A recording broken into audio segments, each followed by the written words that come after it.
right, today we're going to learn how to multiply decimal numbers. To multiply a decimal number, you multiply the numbers like they're whole numbers. You forget about the decimal at first. So in this first example, I have 9 and 3/10 times 5. I'm going to pretend the decimal is not there and act like I'm multiplying 93 times 5. So 5 times 3 gives me 15. I'll write down the 5 and carry the 1. 5 times 9 is 45, plus 1 more is 46.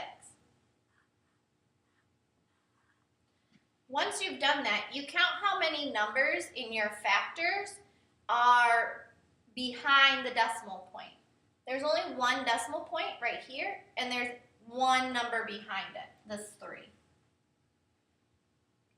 So when I have my answer, 465, I'm going to move the decimal point to the left one place because there's one number. When you have a whole number, there's a decimal point there, though we don't write it. The decimal point's behind the 5. So even though you don't see it, there's one there. So we're going to take that decimal point and move it one place to the left, which means 9 and 3/10 times 5 would give me 46 and 5/10.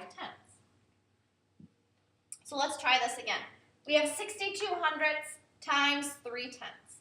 Again, pretend that they're just whole numbers. Don't look at the decimal to start with. So really we're looking at 62 times 3. So 3 times 2 is 6. 3 times 6 is 18. Now we're going to go ahead and look at the decimal point. So I have 1 here and 1 here.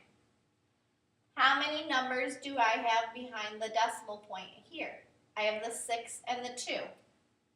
So I have 2 of them behind the decimal point in that row of numbers. What about in 3/10? How many numbers are behind the decimal point?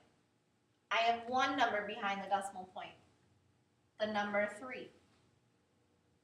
So I have 3 total numbers behind decimal points, which means I'm going to start at my decimal point that's behind the 6, though we don't normally write it, and I'm going to move it 3 places to the left.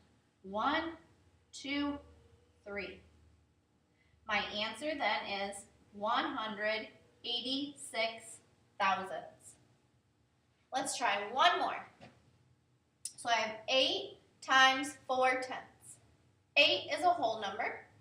4/10 is my decimal.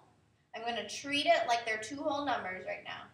8 times 4, basic fact. 8 times 4 is 32. How many numbers do I have behind decimal points in my problem? I only have 1, the 4. There's a decimal point right here. 4 is my only number behind a decimal point. So I'm going to take my imaginary decimal point. We don't normally write it in a whole number, but it's there. We're going to move it 1 place to the left. So 8 times 4/10 would give me 3 and 2/10. That's how you multiply decimals.